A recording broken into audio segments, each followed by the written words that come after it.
How to remove my AI on Snapchat. Hi everybody, welcome back to our channel.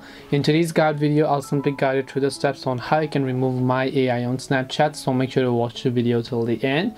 My AI is basically a new update that Snapchat gave you that is going to be at the top of your chat feed.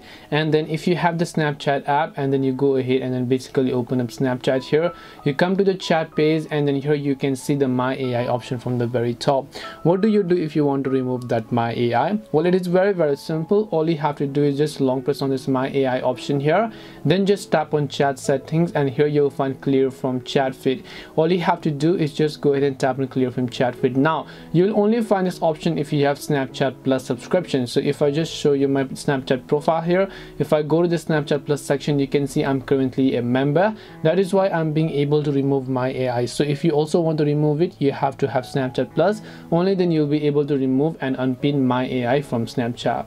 That's all it takes to remove my AI on Snapchat. Hope this video was very helpful. If you have any questions, feel free to leave them down. Thank you for watching and see you in the next video.